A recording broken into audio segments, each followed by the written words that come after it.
substance found by a southwest Arkansas man be part of a government test? Well, that's the question at the heart of a phenomenon called chemtrails, now getting widespread attention. Well, they say the government is dumping chemicals on us to control or manipulate the weather. And they say the unusual-looking jet trails in the sky are actually chemical-laden chemtrails. People say the government is up there in airplanes spraying all kinds of chemicals to change or manipulate the weather, leaving what you see there, and they call that a chemtrail. So when I look up there and I think of contrails, you're telling me are chemtrails? Yes, that a contrail would be dissipated by now. And it's interesting, Dale and Christina, this is of interest not just in this country, but European countries and frankly all over the world. A lot of folks interested in it. Well, Dave, you mentioned that climatologists and others who study the atmosphere believe that they'd be able to surely spot any kind of signs of an ominous plot.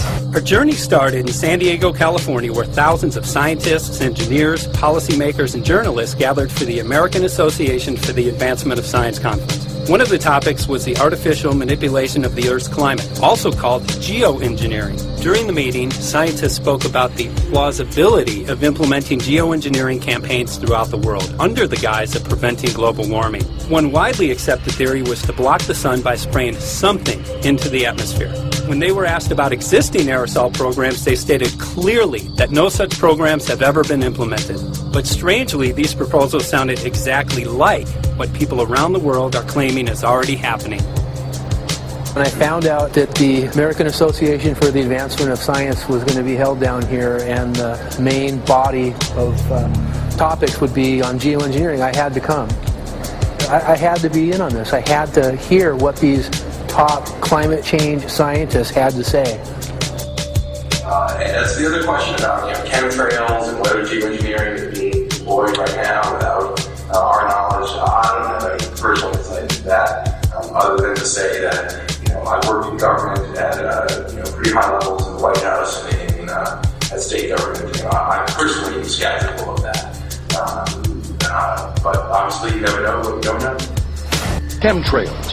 On the internet, they are cited as proof of the government creating clouds to combat global warming. They claim the American government, with the secret approval of the national government, is covertly using jet aircraft to spray population centres with aluminium, with barium, and with strontium so as to reduce people's immunity and reduce the global population. I'm always a little bit suspicious because the government doesn't seem that capable to do something on such a large scale.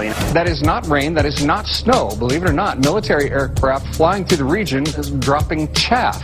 Small bits of aluminum, sometimes it's made of plastic or even talicized paper products, but it's used as an anti-radar issue, and obviously they're up there practicing. Now, they won't confirm that, but I was in the Marine Corps for many years, and I'll tell you right now, that's what it is. And what happens here, military jets, some come out of Key West Air Force Base, and they move up into the atmosphere, and they drop mylar strips. Some could be a little wider, some are small glass fibers that are coated in aluminum. And what the Air Force does is they take their military jets and they dump these out of the aircraft, they fall into the atmosphere, and some take as much to a day to fall down.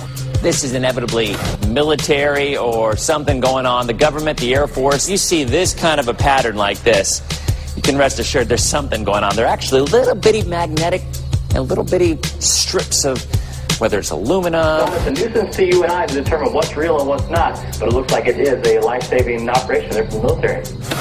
The apparent motive behind this conspiracy theory is one world government. Order, I cannot hear. Mr. Speaker, I want to assure the House that both my ministry and my colleague, the Minister of Health, who have received correspondence on this issue, that this conspiracy theory does not have an iota of truth, and that the trails observed from aircraft simply come from jet engines. Number 9 of order. And I think what an appalling example it is of the new Foreign Affairs spokesperson for the Labour Party that she's spreading conspiracy theories about the United States government. The House has heard sufficient. It is called geoengineering, fighting global warming by putting a chemical dust in the atmosphere and reflecting harmful radiation back into space.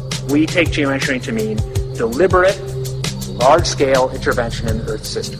There are a variety of schemes that have been discussed for geoengineering. A classic example is injecting reflecting particles into Earth orbit. Nevertheless, there might be some good reasons to think about alumina. It turns out, first of all, there's been a lot of work on the environmental consequences of alumina in the stratosphere. The big deal really is that alumina has 4 times the volumetric rate of forcing for small particles as does sulfur. And that means you have 4 times less surface area for the same rate of forcing. And this is a much bigger deal. You have roughly 16 times less the coagulation rate, and that's the thing that really drives removal. So you could get away, we think, with much smaller mass fluxes. So that's why we see things like in the use aircraft patent from '89, they talk about aluminum. And that's why we're seeing in the surface water samples aluminum. And here's David Keith saying that aluminum has 4 times the reflective volume surface area. So they'd like us to think that we're talking about sulfur, but here they slipped up and let it out that aluminum is 4 times better to achieving their ends, and it sounds like it's kind of the one they don't want us to know the effects of. The little picture is from a nanofabrication study, which shows you can make very high quality, and do this in just a jet in a very simple way, make high quality alumina particles just by spraying aluminum vapor out, which oxidizes. So it's certainly in principle possible to do that. There's a big literature that's already looked at that. And you could do that by either building new versions of these aircraft or even re-engineering existing aircraft. So there's some ideas of that. So you go to an engineering firm and you want this done. They don't say this is hard or unusual. They say, okay, yes, we could do it. Aerosol geoengineering looks like it is so cheap that the cost is basically not going to be an issue. That means that implementation decisions will be risk-to-risk decisions. The risk of doing it against the risk of not doing it. And it makes the problem of how we govern it fundamentally harder and different and novel. So I've told you that it's cheap to deliver materials to the stratosphere, and I'm convinced that's true. I don't think that will change. But I think the more we do research, the less easy this will look, the more complicated the environmental effects will look. And that's a good thing, because right now it looks too easy. So I think that if we do more research, we're likely to find out that it's harder and more complicated than we thought, and that the side effects are harder to manage, and that's a healthy outcome that will make it easier to do the management. Of course, the opposite reaction is possible.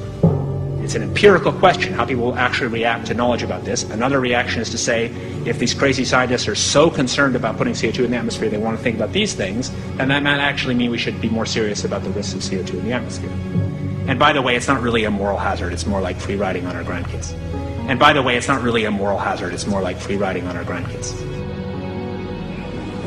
Numerous air quality studies, including from CARB, California Air Quality Resource Board, have named submicron-sized particulates as being particularly harmful for human respiration.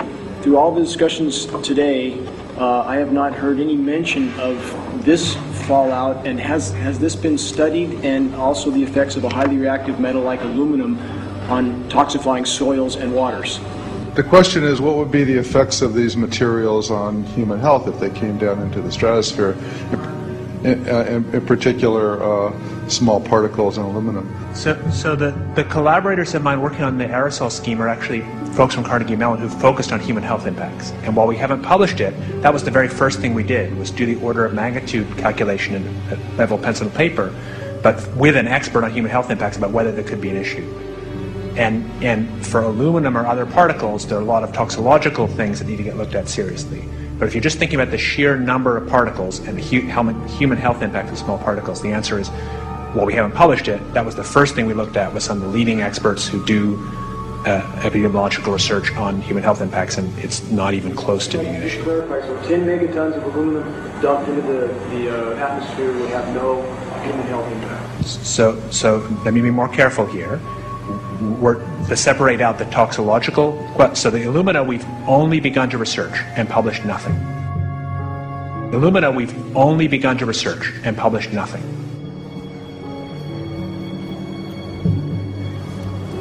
Dane looked at him and he said, so you're telling me that spraying 10 to 20 megatons of aluminum, as you said, would have no human health effects? He took a deep breath and he swallowed and he said, let me be more careful here.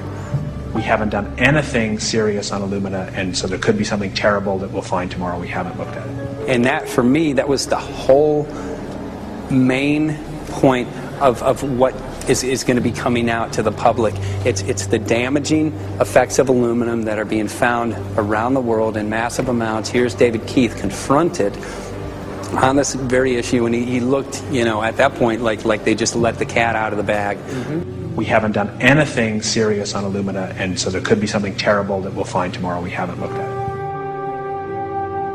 They're proceeding because they have an agenda that's separate from trying to thwart this crisis of global warming. You know, there's obviously several other objectives, whether it's depopulation, control, weapons aspects, communications aspects, all kinds of things, you know, wild cards that we know nothing about. We don't really know, and I'm not going to attempt to speculate on exactly what the agendas are, but we can see clearly the agendas are not benefiting mankind. You know, it's benefiting the agenda of the elite.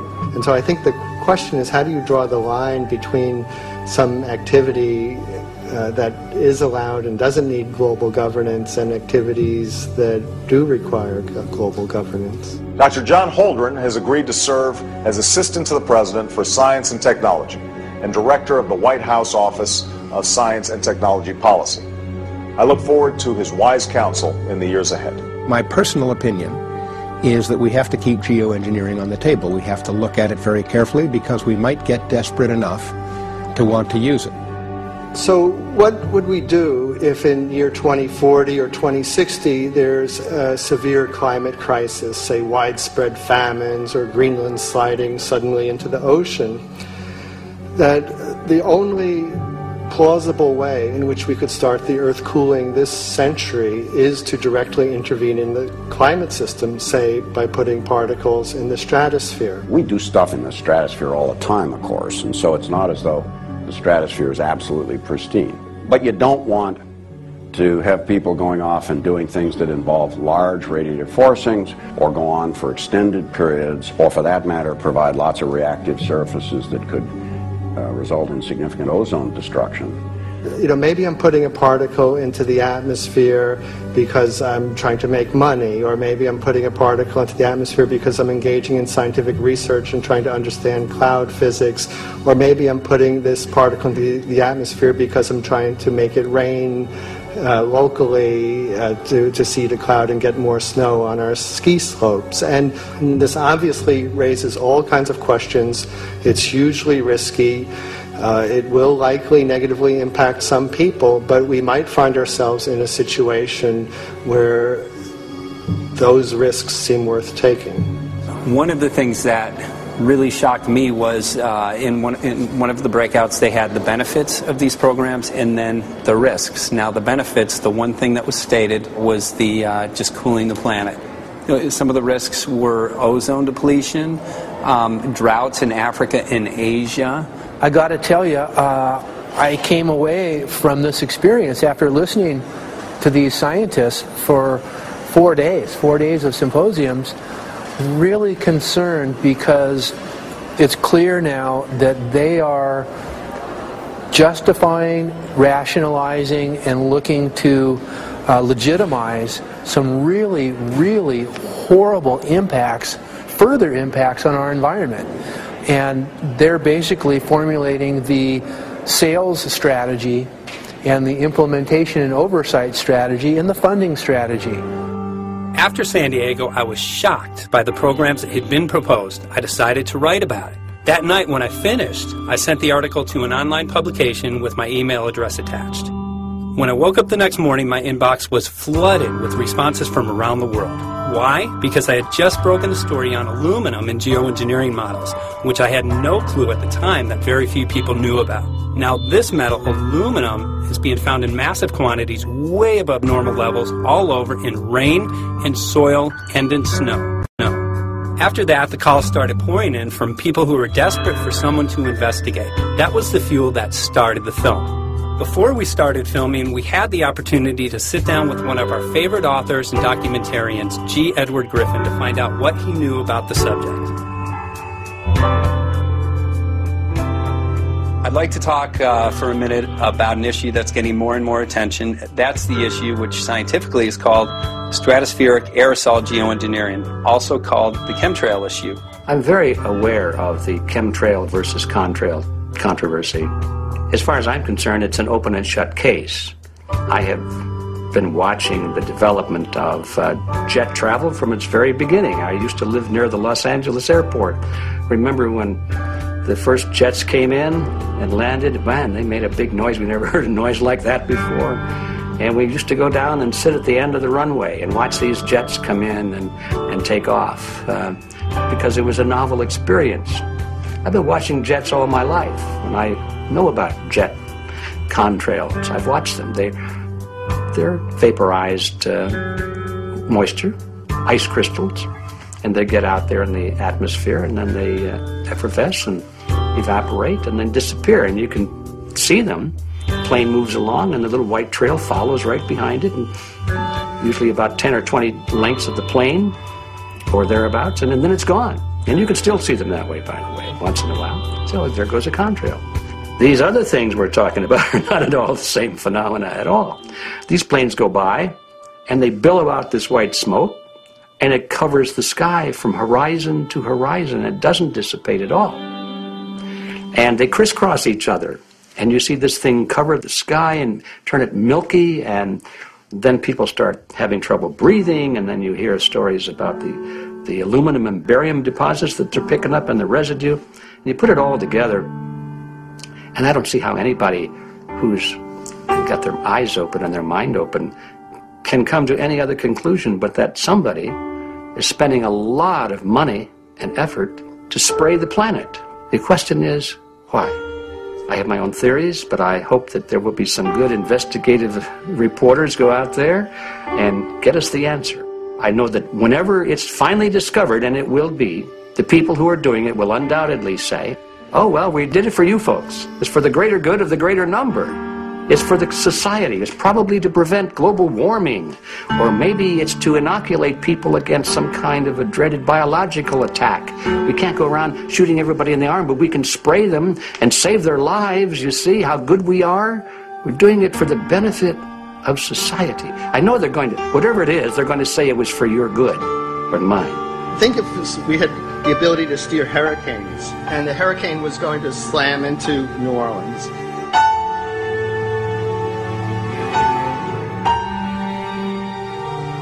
And let's say you could steer it so it would hit Mississippi instead, where for 100, that means I would be willing to more or less kill 18 Mississippians to save 1,800 New Orleanians. And if you do that knowingly, are you murdering those 100 people? And there's all kinds of equity issues there. Now, also, we might be wrong about our steering, and if we didn't do the research right, maybe our steering would intensify Katrina and even kill more people in New Orleans. And so this question of how do you develop the confidence to know that your intervention will reduce overall damage, and then how do you deal with the understanding that you might be damaging some people who wouldn't have been damaged before while saving people overall? The spraying appears to be mostly in NATO countries. I've seen it here in the United States, I've seen it in England, I've seen it in Scotland, I've seen it in Canada, and I've had reports from people who live in France. There's a grouping, there's a political grouping here of some sort. It's international in scope. It's not just an American phenomenon, it's international. And anybody that wants to investigate that, I think, has to take that fact into consideration. They're going to find a political grouping and a political motive here. But in my humble opinion, it's not in your good or mine at all. I don't know what it is, but we'll soon find out.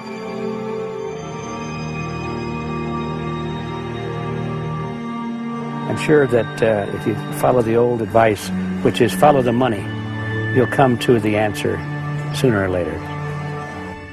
Soon we realized that we all shared the same need to get this information out there, to share with the public, to let people know what is being done. Ed felt so passionately about the issue, he offered to help us. Well, the main thing now, since it looks like the budget is going to be met, is to get it done well. We don't come off the tree knowing any answers at all. Yeah, we're not scientists. We're just asking questions, exactly. And we've got to be very skeptical about the answers. That's it's totally accurate, totally honest. Why can't people see this? They're not hearing it. They don't know that the facts are not being presented. We're very lucky, you know that? Look at this opportunity that's been dumped on us. I know. Opportunity. It's, well, this is going to... Yes. This This is going to be a battle, I know that. A challenge and a battle, but I mean, why are we here if it's not for that? We're going to go to a short break with DJ Foxy. I go to get a hold of tomorrow, so it's going to be you for the moment. I'll call him again. So. Sounds good. I saw the sky crisscross with chemtrails, and I can't remember if it was in LA or I was on the road, but I had looked up one day, and I thought, look at that. That's not the flight path, man. That was a regular grid over the city, and I couldn't believe my eyes. Milky white clouds. And, you know, it all seems very obvious, and now the evidence of what we have on the ground with the aluminum, the barium, strontium, and with what we see in the patents and what the geoengineers say are going to happen, I mean, for the everyday Joe, this is a slam dunk. This is a very delicate moment for the powers that be, because they're taking a covered-up operation like the tropospheric aerosol program, or chemtrails, Project Icarus, whatever, it's had many names over the years, and they're making it over into a geoengineering scientific shield to deflect sunlight, because global warming's out of hand. So at this very moment, the belly of the beast is right above us with no armor. Whether people believe in chemtrails or not, the geoengineering should be scary enough. And when people learn about geoengineering, chemtrails will then become apparent because they're the same. So you're talking about global conspiracy here. Geoengineers propose doing this on a global level. Off to Redding, California. Guess this is the second step after the 8 AF meeting. We'll see what we find.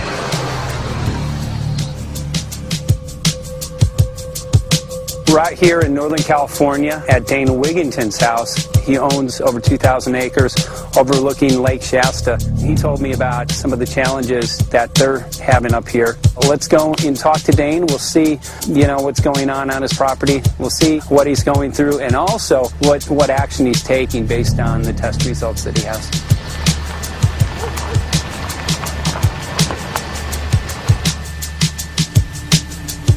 As you know, I have a background in the energy fields. I worked in the first solar plants in the continental U.S. in the early 80s. My home was on the cover of the world's largest renewable energy magazine, so this is my background. My goal has been to alert the public there is a mountain of toxic material falling on us, period. Before about 5 years ago, our skies were typically blue, and now you see it's covered with lines and haze. And virtually nothing you see on the horizon, nothing you see in the sky above us is a natural cloud. I mean, it is virtually all the remnants of these aircraft lines that you see fanning out, spreading into clouds, artificial clouds. But the sky is a very dirty look to it. There's not the white cloud, blue sky that we had only a few years ago, but it looks like there's some sort of massive industrial activity or forest fires burning over there, and we see that typically every night. You see, even down to ground level, the clarity drops off significantly, and we don't see that except for the days when we have these long, lingering trails that spread and cover the whole sky. And on certain days, you can see these trails actually dropping vertically like a veil.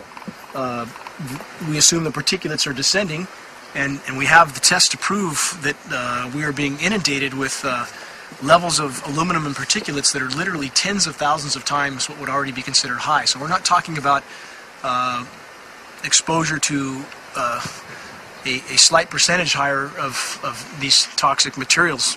We're talking about quantities, for example, off the side of Mount Shasta. If you can pan back, that's a landmark in Northern California, considered to be a pristine water source. Aluminum or snow sample off the side of Mount Shasta tested 61,000 parts per billion. This is just ordinary snow water, and people are drinking this stuff when they're hiking on the mountain. And remember, government action is required at 1,000.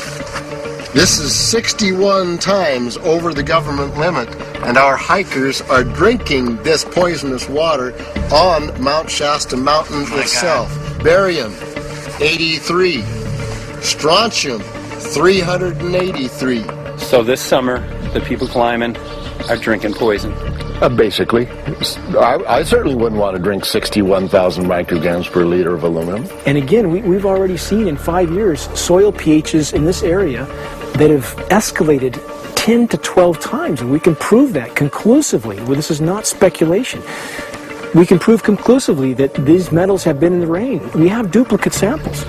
Bachelor of Science in Forestry, International School of Forestry at Missoula. Master's in Zoology, specialized in aquatics.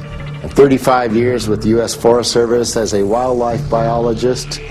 And before that, several years with the USDA Soil Conservation Service as a soil conservationist. Also have run the botany programs, range and grazing programs. And I continue that today. Right now I do a lot of master gardener consultation work. When I started this garden back in about 2005 or so, the pH here was 5.5, 5.6. This is the old soil survey of the county. Mm-hmm. You can look at the page right here.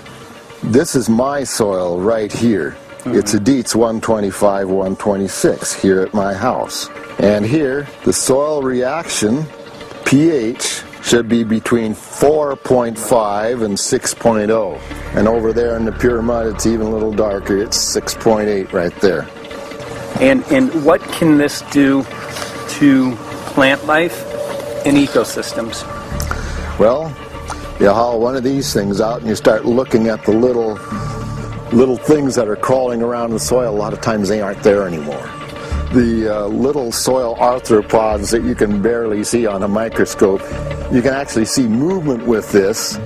Little tiny macroscopic, look like little moving pieces of dust. Those start to go away. They're not gone entirely, but they start to go away. This is black oak acorns. You know, this is pieces of cedar wood. You know, come on, folks. This should be very acid, and I'm getting 10 times higher than expected. There's something really wrong here. Well, you can see all those reports, lots of them. Have over 20 reports here. Well, at least 20. I'd say it'd be closer to 30. All revealing dangerous amounts of aluminum and barium. You know, the science is there that something funny is happening. And the naysayers say, well, so what? Isn't neutral good? Well, no, neutral's not good. Neutral is not good. If your soil is supposed to be 5.6, it should stay 5.6 if you want the forest to be healthy. And if you want to grow a good garden, you have to keep your pH around 6.0, 6.5. I think that we just need to wake up and just look at what's happening, because we can't just ignore it, because it's going to get worse and worse if we just keep ignoring it and pushing it away like, oh, that's nothing. There was mason jars, and they were brand new, sterilized, and that's what we catch the rain in. Mm-hmm. And then there was a HEPA filter that we tested the air with.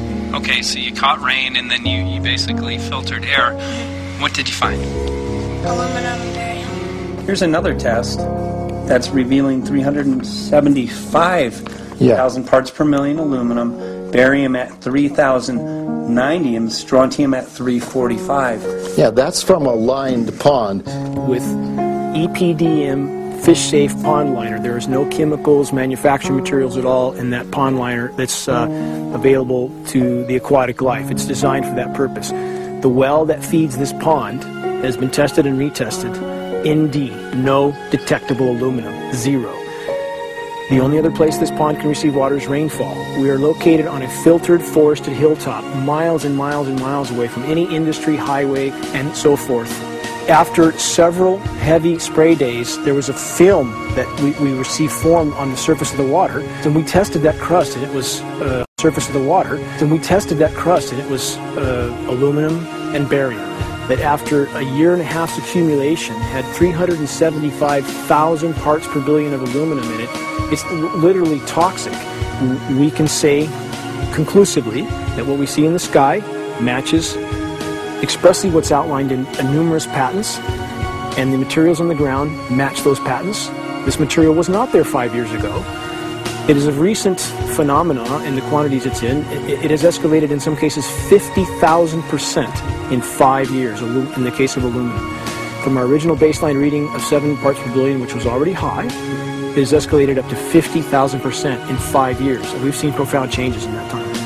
Dr. Leonard Time, PhD in chemistry, I cross-checked with him, and he says the oxides of aluminum, barium, and strontium will drive your pH into the from an acid soil like this up into the neutral. There's no question about it. And that's exactly what you see happening. Wow. I have a doctorate in inorganic chemistry from Oregon State University, in which I was working with different metals and oxidation states, and then did a postdoctorate work at Brandeis, where I was working stabilizing off-oxidation states of different metals.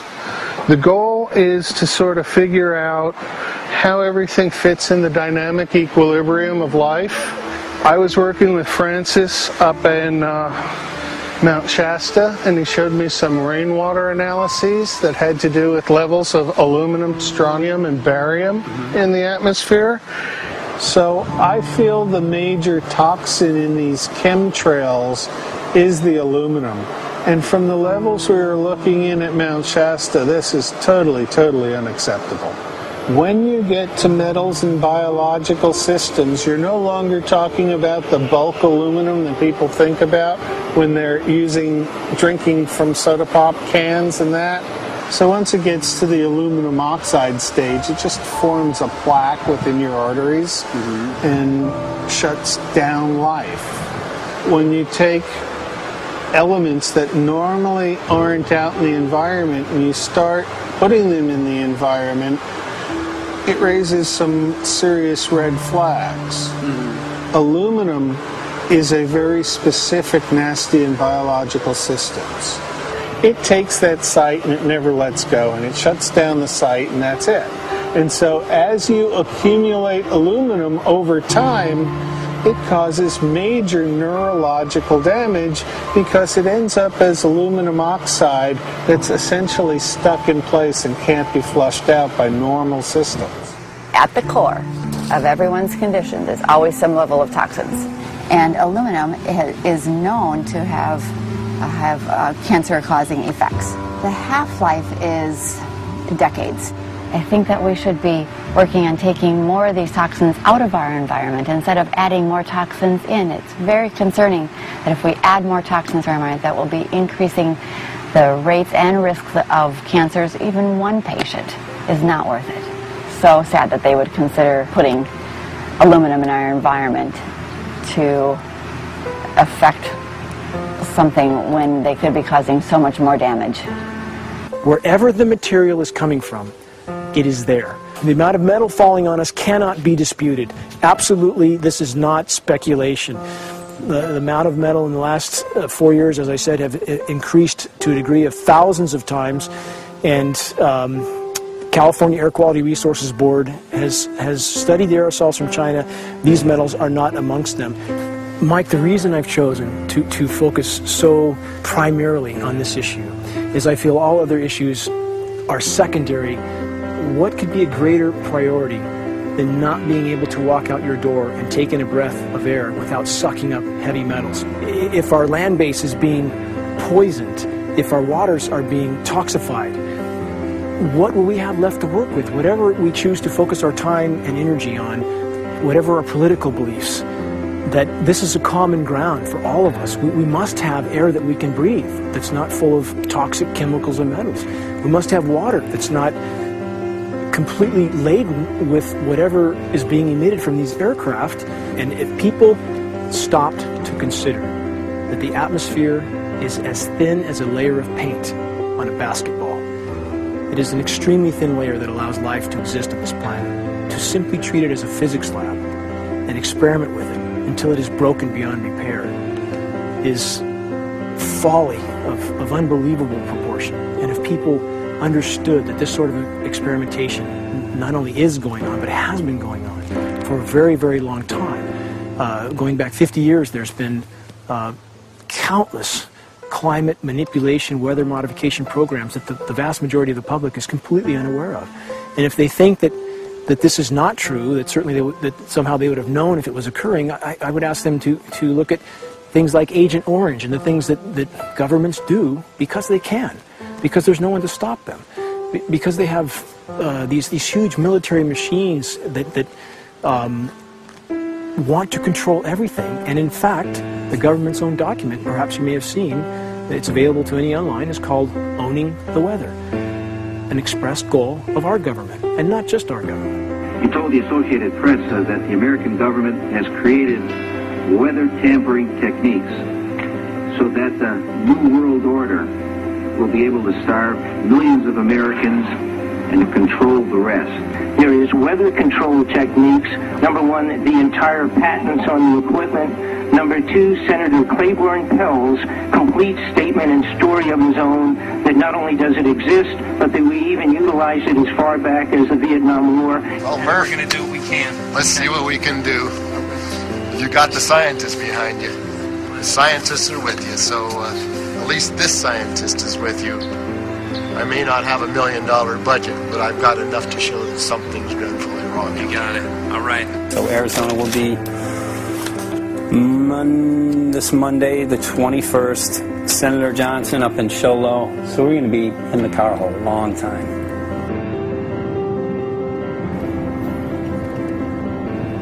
Well, it is such a pleasure. This is such my place back here, I'm telling you, Michael. But you know what? We love it. It's so private and it's so quiet and peaceful. And please come in. My name is Karen Johnson. I served in the Arizona State Legislature for 12 years. I was in the House for 8 of those years and in the Senate for 4 of those years. When you see a plane fly overhead, there's a trail that leaves the end of that plane, and it goes from one horizon all the way to the other as the plane flies across, and it begins to filter out and cover more and more of the sky in kind of ripples.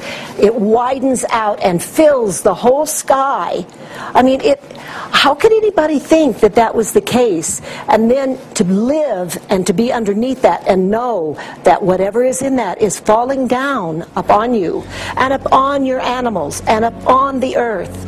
And I mean, it's frightening to me. And if people don't start really waking up and facing the fact that we've got people that are doing terrible things to us, and we had better wake up and fight back now. I mean, I'm the mom of 11 kids. I've got 35 grandkids. I mean, I've got a stake in this. I care about what is going to be left for my children. I care about it, and I'm extremely worried about what is going to be left to them.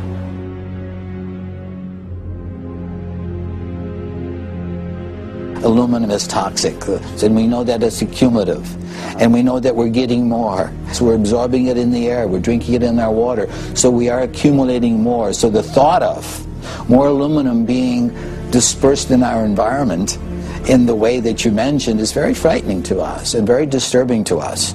Those of us who have done any research on this are really quite concerned that we are ill-informed about this issue, and mostly that it's being done.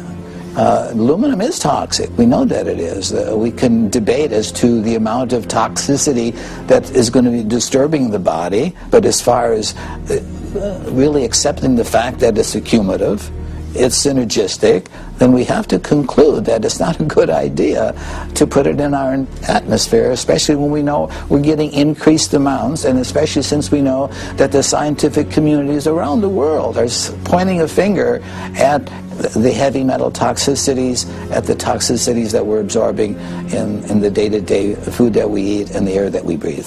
The concern is off the charts about why is this happening?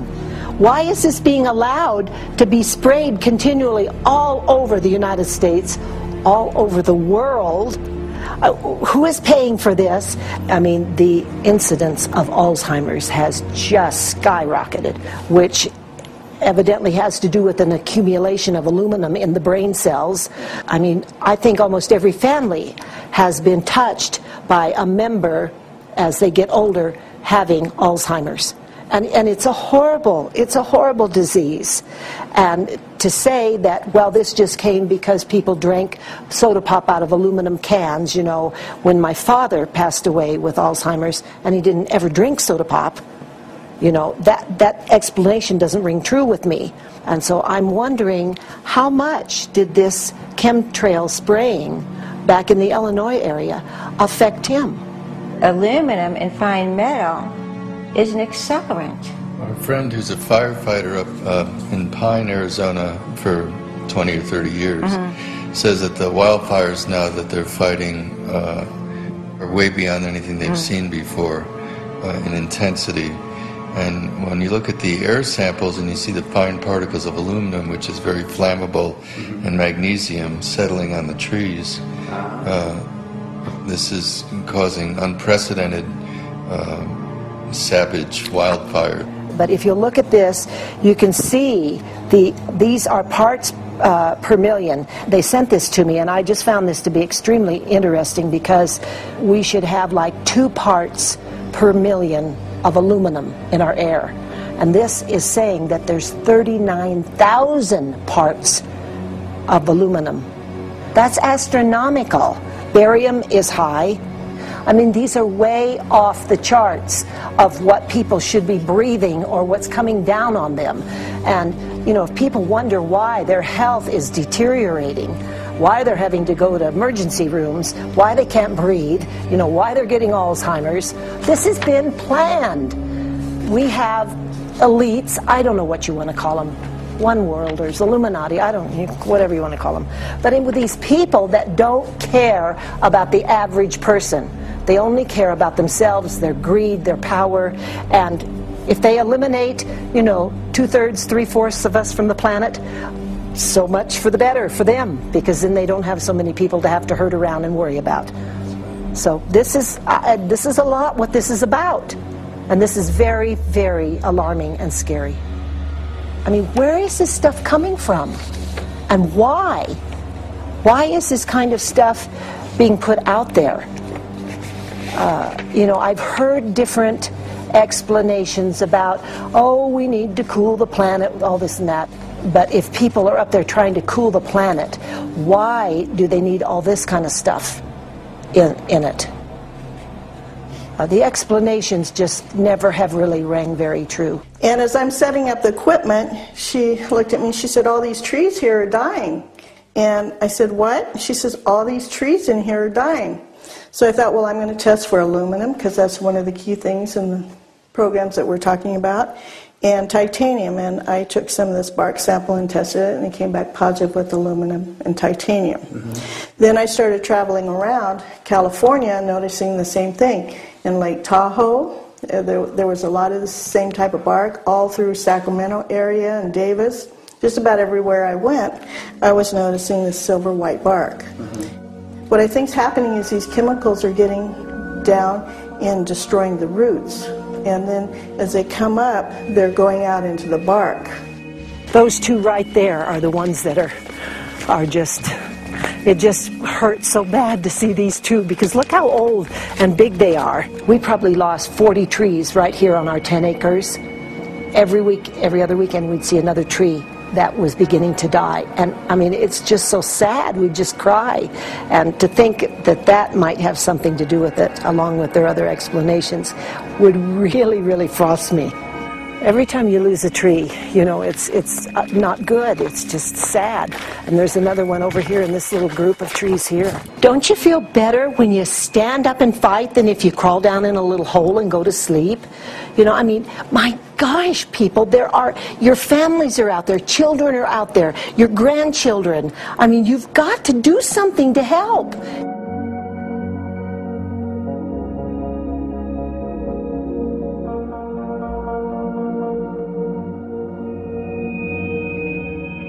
My greatest hope is to get people to question, and hey, if they don't wake up while we're there, I'm hoping to plant some seeds. We're going to the most beautiful place on the planet, Hawaii, to see what's going on, collect some data.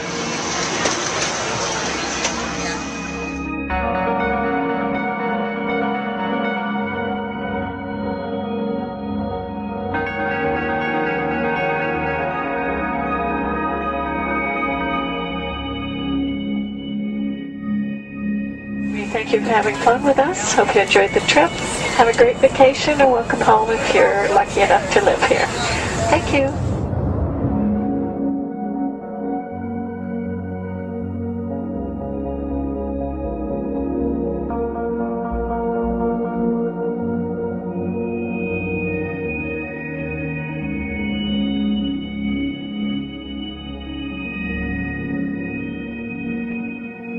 The whole valley's off the grid, so it's either solar, wind, or generators.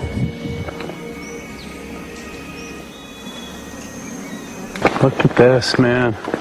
Yeah, the mind can't even conceive of a dream of this. Right. Yeah, right. Even coming here, and one would never think, you know, in paradise that it's getting destroyed. And they're doing it island style. They do it off the island, right? They do it off the island, so they don't, you know, you don't see the chemtrail airplane. The theory is that they're spraying offshore, and it's coming in on the... And it's coming in. Now these are coming from the west. They're also spraying on both sides today. A lot of this stuff is actually chemtrails coming this direction. There's material that's blocking. We should be able to see to the horizon, you know, where the Earth curves, because we're high enough and we have the ocean, right? So we should be able to see. We should be able to see the Big Island. It's only 30 miles away. And you can see it's not a blue sky behind it. That's the key. It's all, you know, has that kind of weird looking blue, like silver blue, I call it. And this is a nice day. You know, there's no more blue sky. The night we're going to look at the stars at night, and it's like you'll see. You can count them. There's so few stars at night now. There should be hundreds of thousands of stars, and I can count the stars. There's like one here and one planet here. It's like you might see some nights you'll see 100, some nights you'll see 10. This is what concerns me. This kind of stuff right here. It's just soft. Okay. This just comes right off, this bark. That's not natural. For I've seen hundreds of thousands of coconuts, and I've never seen it falling apart like that. Look at this, you guys. I've never seen anything like this. They used to trim trees all the time in the Big Island. I've never seen anything like that. That's why I'm concerned. Not an easy task that you have here on the island. I could see the skepticism because it is so far beyond anybody's reality. It's amazing. It's just amazing to try to look through somebody else's eyes. Like my eyes, I can see this so it's like night and day, and other people are just. It's just the illusion is just so deep. What do you think would happen if everybody awakened to what was going on and what the plans were of geoengineers? I think they'd have a revolution in Hawaii if people really understood what was going on. What's your concern for? I know that you love the land here. What's your concern about the chemtrails? Well, that we won't be able to live here and grow our own food, and that our health is going to be compromised. You think it already has been? Yes. And the thing is that they're doing it every day here, every day. So it's hammering, micro doses every day. And then, of course, it's getting in the environment, and of course, it's weakening the plants. And it takes a couple years for this to actually weaken the plant. So we're asking for GMO taro. We're asking for GMO papaya because we can't grow our natural seeds. We can't be sustainable. We can't truly, be here as God created us to be. So my friend convinced me to do a hair analysis on my daughter. So we went ahead and cut close to her scalp and got some really recently grown hair and sent it in. I was just sure that my daughter's hair was going to be so clean with the lifestyle that we live. And lo and behold, it came back and her levels were really high in aluminum. This is the chart here. This is the reference range, and this is where my daughter is. 23.1. Aluminum. The skies are covered with a white mist, and I look up at night anymore and I don't see the deep, dense stars that I used to, and I can't help but think this obviously has something to do with my daughter's health. I don't know where else these heavy metals are coming from. Yeah, I mean, look how old she is. Yeah. She's been isolated here. Here, and she's... Here. Anybody looking at the situation would be like, this is paradise. This child should be like superhuman. Organic foam. And here you are getting all this heavy metal stuff. And she has the highest level of aluminum on the chart.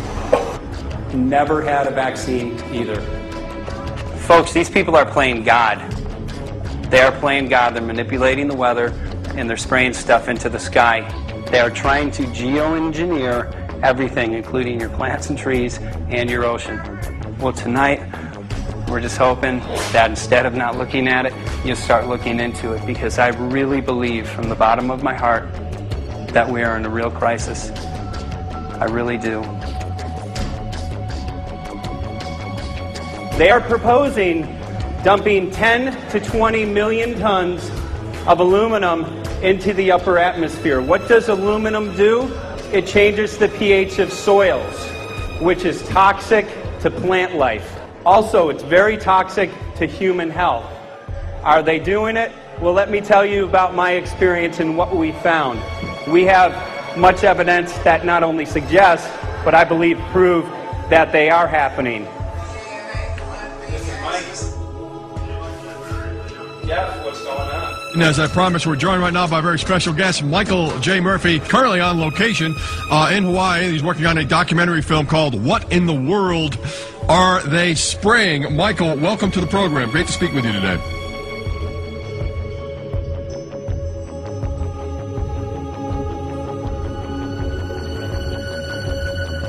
I had a friend who recently, he's always looking at things from a different perspective. He's a bit of a conspiracy theorist, you know. And he says that whenever the president comes to L.A., there's no spraying that week.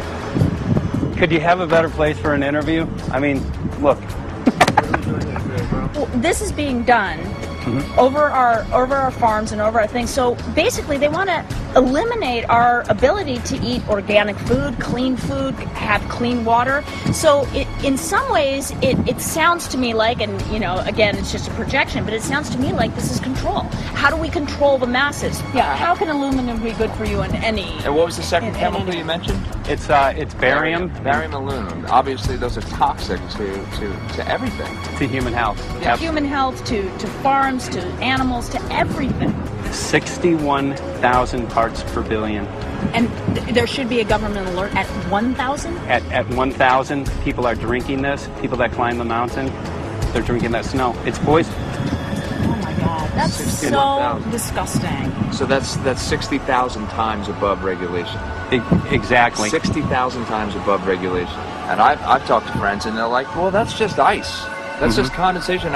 And I'm like, you can talk to a second grader. Ice doesn't float in the sky and spread out that way, you know? You're not an expert, but you're a concerned citizen who said, wait a second. Who's actually doing the research. Yeah, you're doing the research, and that's what we need to do as Americans and say, you know what, I want to know what's going on. I want to know what the FDA is doing to my food. I want to know what the government's doing with my air, my water, and the soil. And, you know, it's just great what you're doing, and I just, my kudos to you for bringing light to this subject.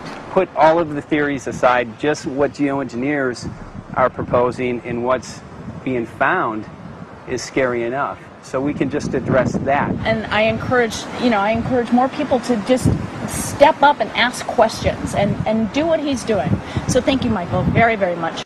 Aerosol spraying aluminum affects everywhere, and we have a beautiful tropical climate which I believe might be in jeopardy. So we wanted to not only come and bring the message of what people were finding around the world, but encourage people to test for the aluminum, strontium, barium.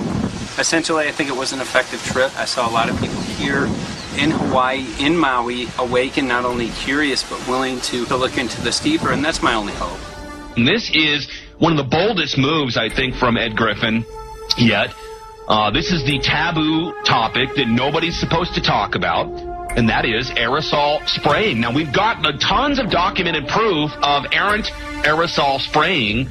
It just blows my mind that the whole essence of humanity has always been to look up into the sky and ask why. Though there are no limitation, there's endless space, an endless universe. Now, in the 21st century, we're not allowed to do that. Anyone who looks up and sees the giant grids and the X's in the sky that weren't part of our existence until just a decade or two ago is somehow called a kook. And the people that are the best and biggest proponents for the revolution and for liberty, they don't want you to talk about it because you could discredit them. it seems to be an industry that's being built up to milk the taxpayers by undergoing some kind of a giant global spraying program to make all kinds of money on the project, and they don't seem to care really what effect it has. They're not trying to experiment to see if humans can survive it or anything like that. They just want to get this stuff up. And then we discover, as we're going further down the line, that there are companies generating genetically modified organisms, or seeds, modified seed crops they're being engineered to resist the aluminum in the soil. And a lot of crops won't grow in that. And so now, after they've messed up the soil, all the farmers were going to have to go back and buy seeds that have been genetically engineered to resist the aluminum that have been put into the soil. And all of a sudden, mankind is completely dependent upon these companies like Monsanto and other giant agricultural firms. You can't even grow natural seeds anymore. And we're looking at that. It's a shocking thing. I hope we don't find that that's true, but all the arrows right now are pointing in that direction. We get into cost-benefit analysis here because there's also HARP could be involved in this. Geoengineering, as you guys mentioned, which is documented heavily in Dennis Kucinich's bill, that is the Space Preservation Act, which, by the way, I don't think got through Congress. And then Kay Bailout, as we call her here, Kay Bailey Hutchinson, also put together some legislation in order to qualify geoengineering, which again is supposed to save us all from global warming. But it is cost-benefit analysis because they can benefit on so many different levels. Ed, that's how they do everything, isn't it? That's right. And you know, there's an old adage: if you just follow the dollar, follow the buck, you get to the source of the problem.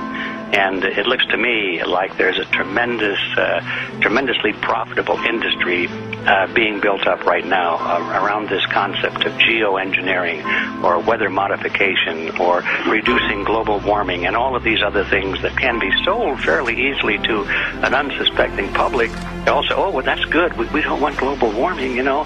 And so they put up with this, and they don't question, they don't criticize.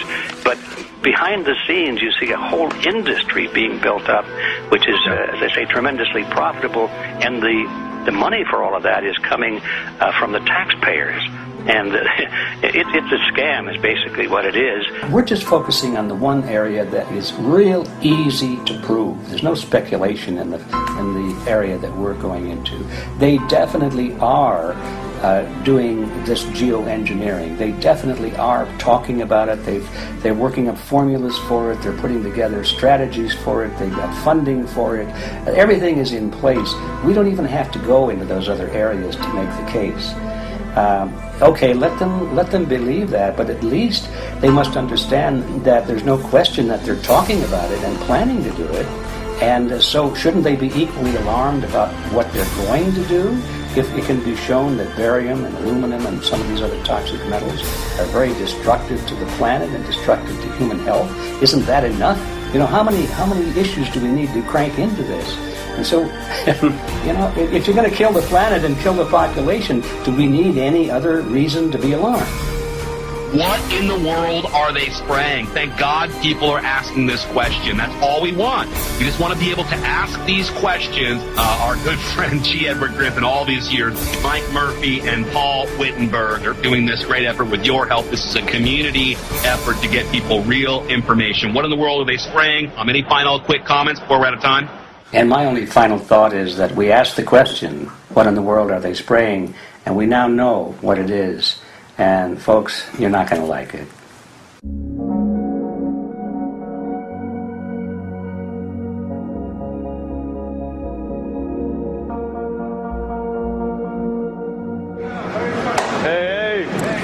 I'm Peter Vreken. I'm from Belgium. I'm 54 years old. I can't believe it myself. I'm a very happy and grateful person. We are doing the job the police, the Justice Department, or the Environmental Department should have been doing.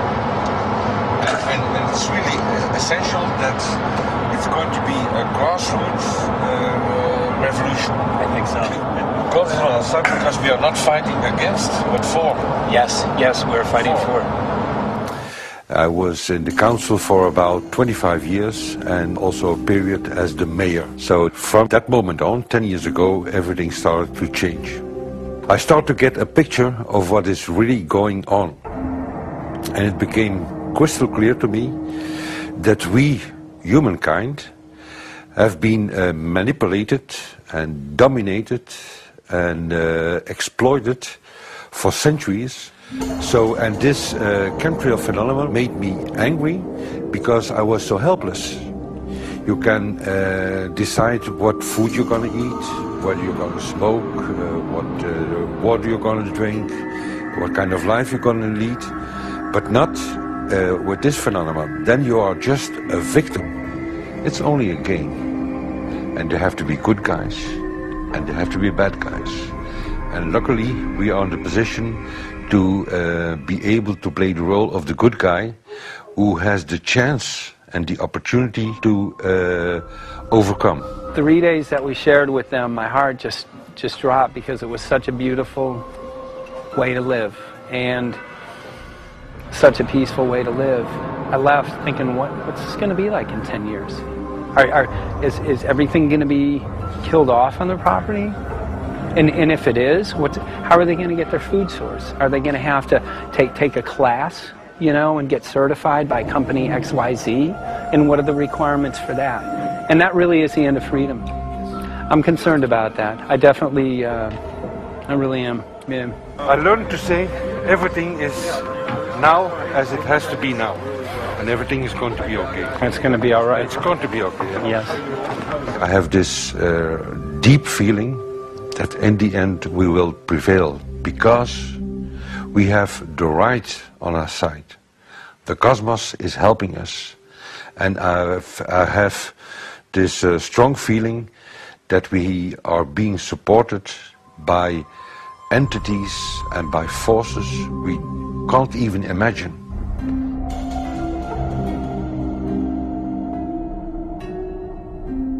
Here for the first time we have this scientific proof that we are being spread. We are being spread, and it's incredible and it's hard to believe, but we are being spread. I think at this moment to stop is not an option. Once you know it and once you have a tool like this and an opportunity like this, that the issue of chemtrails or persistent jet contrails or whatever name you use for it, that this phenomenon is recognized as being real, publicly debated on. In the context of geoengineering, I think it's high noon to bring this to the public. This is what the sky is supposed to look like. These are old paintings. We forgot this, I'm afraid. In the years that I have been a medical research journalist, I have looked at many, many things, and I found the same three issues in whatever I'm looking at. And that is that we are being dumbed down, we are being made sicker, and we are being made infertile. Citizens gathered from around the world in Belgium for the first International Chemtrail Symposium. The event attracted leading professionals, politicians, and activists who discussed the health, environmental, and social implications of these programs. Today it's only going to be about facts, documents, figures, patents, licenses, everything that brings us to the truth. We have no other weapon against this vast complex than exposing and bringing their dark works in the light of the truth. We have the hope that by our efforts, more and more people will become aware of the fact that we are deceived by our leaders. So today, we, as a family, join forces with the people who publicly made known to the world that chemtrails are not a conspiracy theory, but a conspiracy fact. From the Technische Universiteit Delft in the Netherlands. Ladies and gentlemen, please welcome Koen Vermeeren.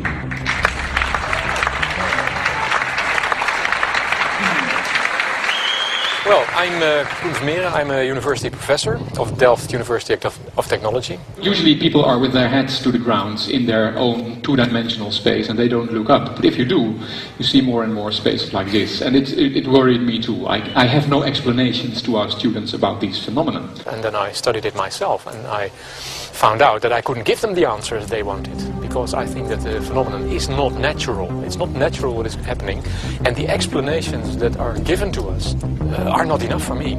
If you look at them from a scientific point of view, the first thing a scientist does is trying to explain something. Because I'm smart and my students are not as smart yet, so I have to give them answers to questions. But if you ask most scientists honestly, they cannot answer all your questions. If people are using climate control over our heads, I want to know about it. I want to know the consequences, I want to know the health impacts, I want to know everything. I need, as a teacher in my university, to give answers to my students. And they have good questions. And I don't have the answers. And I want to know. Excellent. And we should discuss this. Ladies and gentlemen, for here you in the auditorium and for all over the world, Michael Murphy.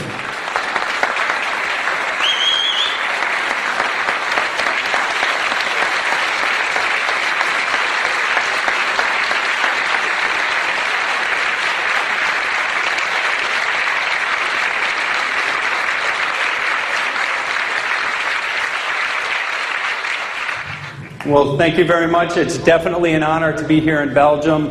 The people who are in power control everything. They control the markets, they control us, now they're even controlling the weather.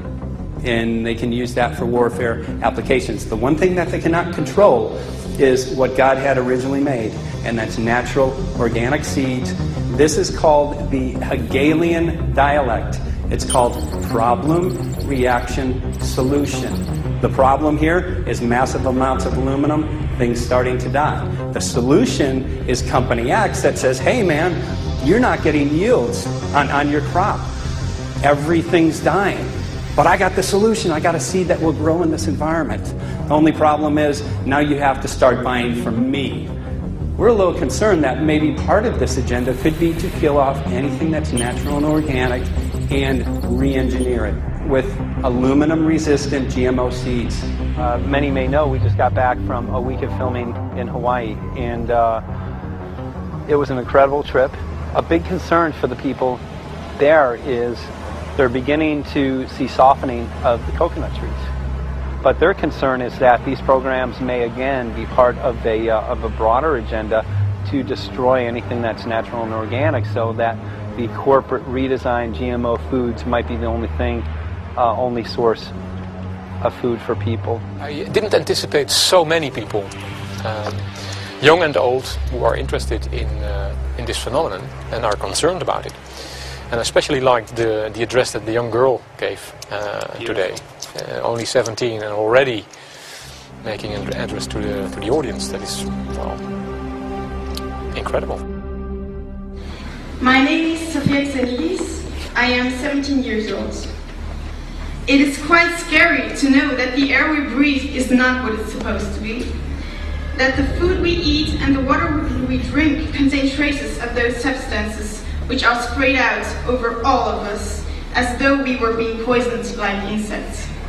The feeling that this is causing me are feelings of deep anger and rage. I don't want to be poisoned. I don't want to be infected with cancer.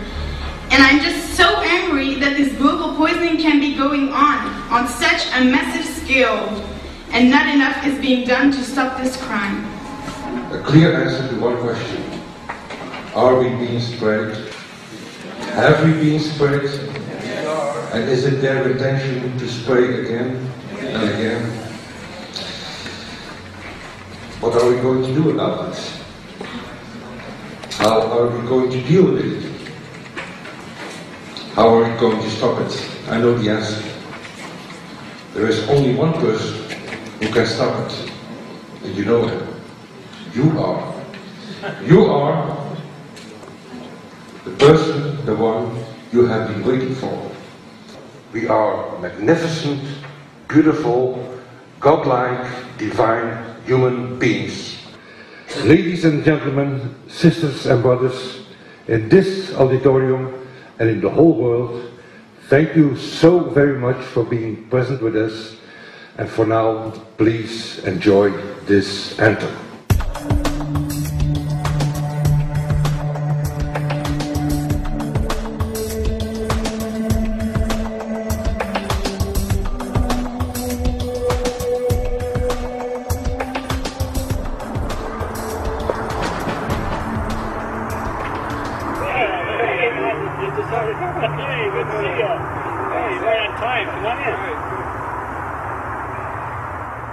So, anyway, I'm glad that the weather's been good for you fellas so far.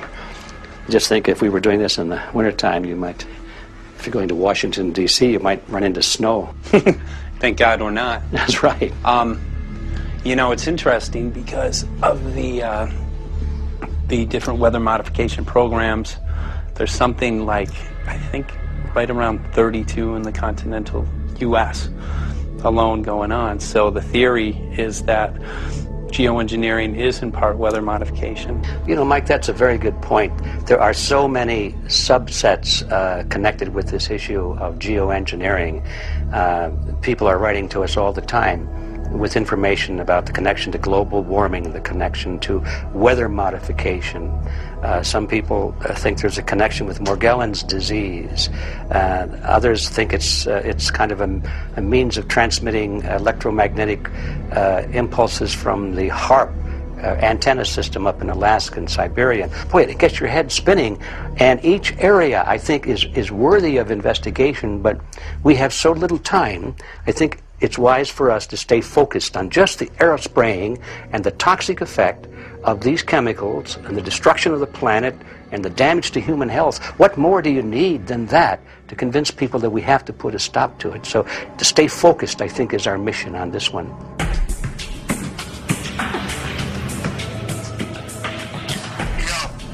Jeremy, we had an idea. We know that you know the political system real well. Our idea was this. We have a ton of data and information that we've collected throughout our travels, and you know, we really think a good way to end the film would be addressing this to elected officials, some of the senators. So we were wondering this, if you might be able to come and kind of help us out and perhaps show us the way in how to get this done politically.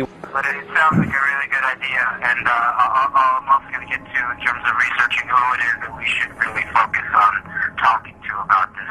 At the very least, if we could make it impossible for them to claim that they don't know at this point, we can strip away their plausible deniability that they haven't heard of the data that points to geoengineering stratospheric aerosol operation already going on. At the very least, it should be very interesting to go to the district of criminality and put some people on alert. Yeah, you have a lot of enemies in Washington. That's where all the power comes together and the money, you know. So there are people there, I'm sure, that just don't want us to do this job. But I'm glad you're going, and you'll find out.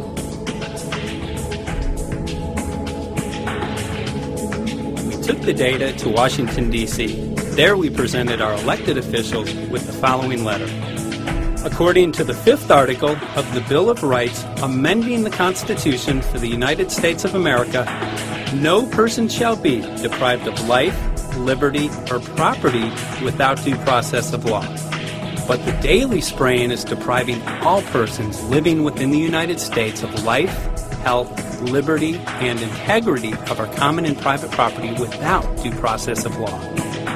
As a representative of the people of the United States of America, we insist that you do everything in your power to protect us and immediately put a stop to geoengineering spraying at once. There exists no justification, legal or otherwise, to poison the planet and its inhabitants. Now suppose that space aliens arrived on, maybe they're going to land at the UN headquarters down the road here, or maybe they'll pick a smarter spot. But suppose they arrive and they give you a box. Suppose they arrive and they give you a box, and the box has 2 knobs. One knob is the knob for controlling global temperature, maybe another knob is a knob for controlling CO2 concentrations. You might imagine that we would fight wars over that box, because we have no way to agree about where to set the knobs. No global governance, And different people will have different places they want it set. Solar engineering is like chemotherapy. No one wants it. But we all want the ability to do chemo and to understand its risks, should we find ourselves with dangerous cancer. How long does it last up there? The lifetimes are years. What, years? A couple of years. And then it what, precipitates out, or? Yeah, that's correct. No toxic side effects? We know of? The thing we always wonder about is the unknown. Yeah. So if you're thinking about, say, the acidification, it's clear that's not a problem. There's several studies that showed that. Right. But of course the concern here is with so little research, there may be some unknown that comes out of left field that bites us. My name's Mike Murphy. I'm a filmmaker in from Los Angeles. We're covering an issue called geoengineering. Okay, thanks guys. Senator, a quick question about the issue of geoengineering. I'm afraid I don't know what you're talking about. And wondering if you were supportive of geoengineers' proposals of spraying 10 to 20 million tons of aluminum into the atmosphere. I should really get a briefing paper on it before I give an opinion. Oh, not a problem. Are you aware of the issue? Not completely. At all? Okay. Do you have a letter from constituents, and people have concerns? Yeah, We're making a documentary about the sea. I don't know. You guys have credentials to be here? Yes, we do. We pass through security as well. Endowed by our Creator. I think so. Please don't touch me. Please don't touch my property. You're lying. No, why? What did we lie? What did we lie about, sir? No, we're not. What are we lying about? Lying about what? It's a little unusual, huh? I haven't heard that. You're not aware of it? And it appears that these programs have already been deployed. You know, I haven't looked at that proposal, and so, why don't you let me review it? I can do that. Are you aware of? Actually, I'm going to go. Yeah. Let me go ahead and get that. I will take a look at this, and I will act accordingly. General, this program, this openly covert program of the aerosol spraying, stratospheric aerosol spraying, geoengineering, using tons of aluminum, spraying it up in the sky. I have no idea what you're talking about. Okay. Commonly called chemtrail, sir. When you were the head of NEMA, did you see the aerosol trails? Mike Murphy, filmmaker in Los Angeles. Hi, sir. And we're covering an issue called geoengineering, and wanted to know if you're supportive of geoengineers' proposals.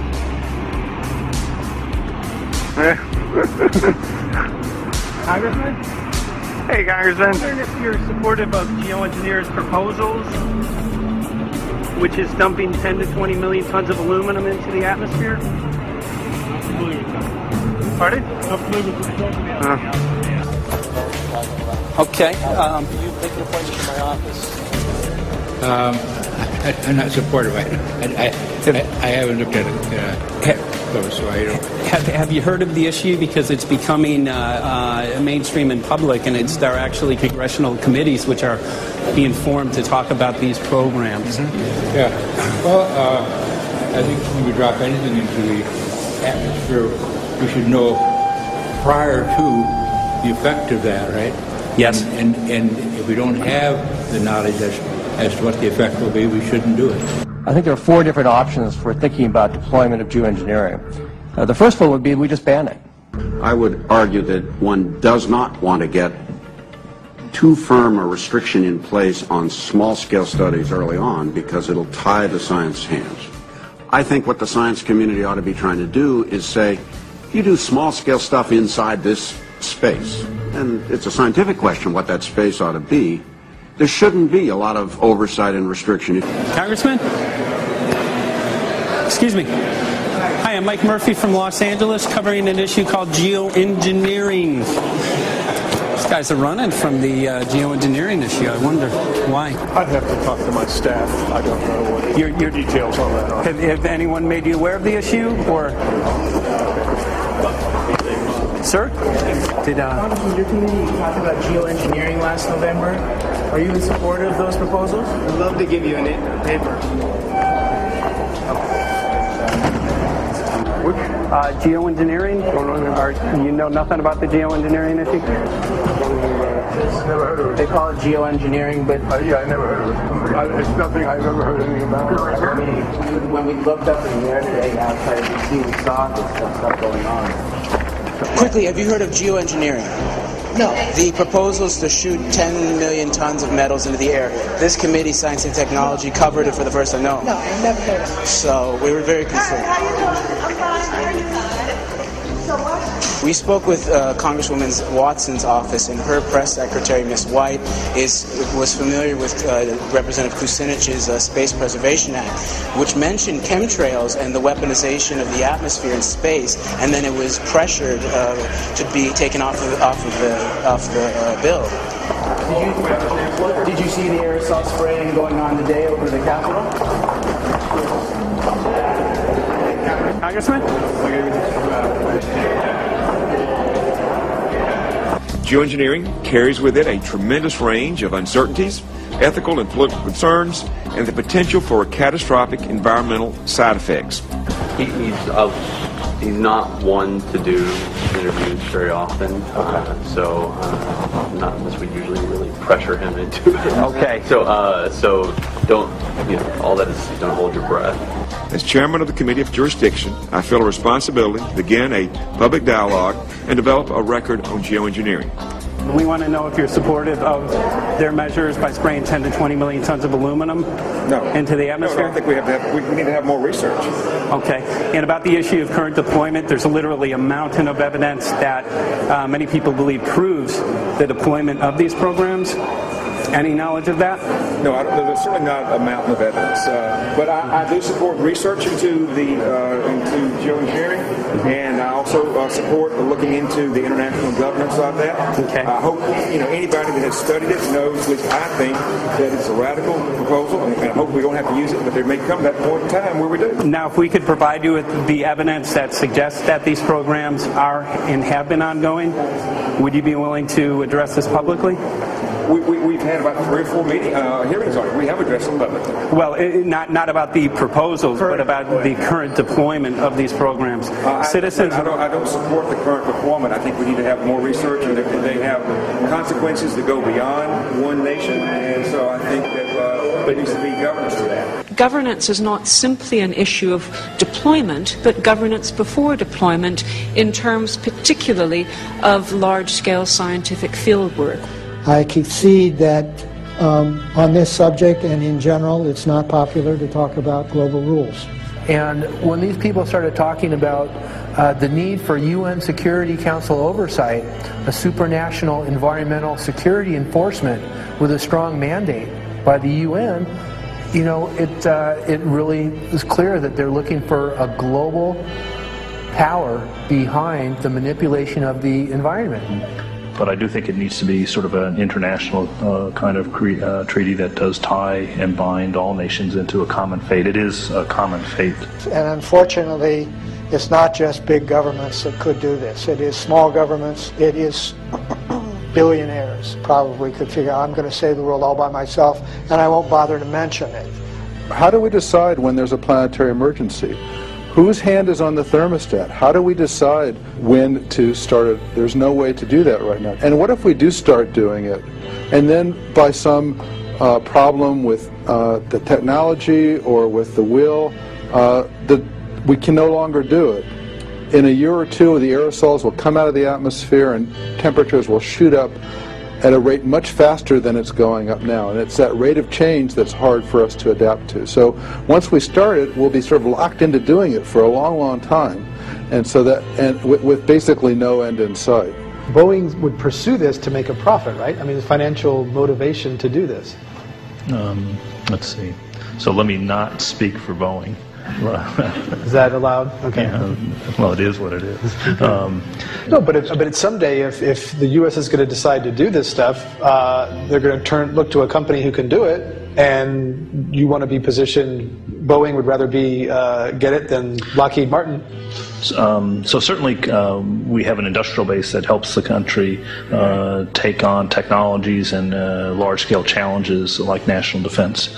And we do that both for a profit motive as well as, I think, as a national service. So I think it would be truly disastrous if You know, we discovered a few years from now that there was a black program that some government had stood up to sort of learn on the quiet how to do this. It's pretty clear you can cool the planet, but you will not and cannot bring it back to exactly the same climate state you started with. So you may or may not, and I expect we'll have a lot of back and forth about how useful it is to ameliorate the risks of climate change. I think there's a good evidence it probably is useful, but we don't know. But it certainly can't get you back to exactly the climate you started with. I think everybody agrees with that. Do you think you'll see deployment in our lifetime? Let me say I hope not. Al? I would agree. I hope not. I hope not. Okay. I see this as something like an evacuation plan. That you build big dikes. Maybe that's the emissions reduction to try to keep the flood from wiping you out. But that if that flood should come, that you'd like a plan for what to do in the event of that catastrophe. So I see these options more as a catastrophic response option and not as a way to reduce risk of everyday climate change. You would advocate mitigating consumption of beef as a means of accomplishing your objective? Yes. How would you suggest going about that? You can't. I mean, it's your job to decide what to tax and what not to tax. Obviously, if you wanted people to behave differently, you give them incentives and disincentives for behavior. But I'm sure that's the answer you wanted to hear, Mr. Smith. If only my time had not expired. Thank you, Mr. Chairman. Because there's literally aluminum and barium contamination found around the world, believed to be from these programs. Like, look, today over the Capitol, looks like they're deploying some type of aerosol. Did you see it? No, I didn't, but good to see you. In a James Bond scenario, some rogue rich guy puts some airplanes in the air and sees the clouds. What is to prevent that? Okay, are you aware of the issue? You do it through the... Are you in support of those proposals? What if you're taking? I don't know anything about it, but You're not. I have to get more information. I've got a chair here. Okay, we'll give you a letter on that. Yeah, this is a letter from constituents. Okay, great. Excellent. And many people believe that these programs have already been deployed because mass contamination has been found. Geoengineering programs, stratospheric. Got it. Yeah. Spraying from airplanes. So what is happening? People from around the world are finding contamination. Let me take care of this and I'll talk to you when I come back. Thank you very much. We see that even though we might make the average temperature of the planet about right, the rainfall patterns change some from today. And some places become warmer and some places become cooler. So there are going to be winners and losers in this geoengineering activity if we were to do it. But nevertheless, as David has said, there are reasons why we might consider doing it. Many people are deeply concerned about it because of the toxicity of aluminum, and it has been addressed to Congress in various committees. Would you take a look at a letter from some of your constituents addressing the concerns? Okay. Can I give you a letter from constituents? Are you aware of their proposals of dumping? Gotcha. Thanks. Well, I'm not familiar with it, so I don't know what to do. Okay. Well, geoengineers are proposing just that, dumping aluminum and barium into the atmosphere. Why would they do that? Aluminum's a precious metal we can use. Well, the stated goal is to actually cool the planet. However, there's a... Sounds strange. Right, exactly. So they're proposing dumping these metals into the air to block the sun, essentially. We're here to just find out what members of Congress are... I hope we'd have a strong hearing on that before we decide to do that. I would hope so. And there's plenty of evidence that not only suggests that these programs have been deployed, because we're finding contamination of aluminum and barium on the rain, snow, and soil. Okay, thank you. Thank you. LA County has seen 200% increase of Alzheimer's over the last decade. Tons of ground and water samples showing high levels of aluminum all around our state. Why don't you give me all the information you have? I have some very good people I will assign it to. And if you get it to Mr. Lavelle, He's got my card and send me an email. And Lavelle. He's got my card and send me an email and Sounds great. We'll be in touch. We are investigating this, and there's literally a mountain of evidence that suggests that these Okay, programs move are that doing mountain over to us. You Let got us it. take a look at it. And look up, Thank keep looking you. up into the sky, and you'll see some of it. Oh, okay. You will. You can All see right. the aerosols being sprayed out of airplanes quite a bit. Okay. So thank you. Yeah, the future of humanity is definitely dependent on it. So we're counting on people like yourself to take some proactive steps. So thank you very much, guys. You're very welcome. Appreciate it. Thank you. Thank you. Right.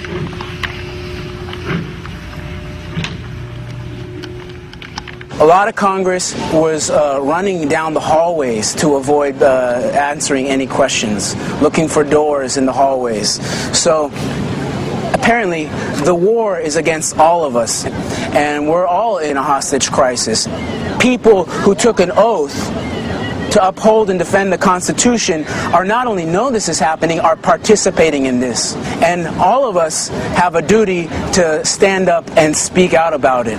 Why is the water being contaminated? Why is the soil being contaminated? Why are aluminum-related diseases going up? And it's affecting all of us, and thus we all have the duty to stand up and speak out and get educated and stop this. For our own sake, for our children's sake, it is a crucial moment in history right now. The human beings, we need to decide whether to live on our knees while being sprayed and poisoned every day, while being under a continual threat, or whether we are going to stand up and live as free human beings and seek truth, justice, peace, and freedom for all of God's children. So as you can see, we're ending our film here in Washington, D.C. We've made many public officials aware of this. Most of them either denied any knowledge of this, or they simply were unwilling to address the situation with us. So as you can see right behind the White House, we do have aerosols behind us. The spraying has continued. What is the solution? Is the solution here in Washington, D.C.? Clearly, this is one of the solutions, but the solution is not only here, the solution is within you. This issue affects all of us so deeply. So you need to look inside. Please get active, get involved, start spreading the word with growing awareness. About 90% of the population, we believe, is unaware of this issue, which means 90% of the people who normally might do something if they knew are not doing anything because they are unaware. So please look into your heart, use whatever skill you have to get the word out.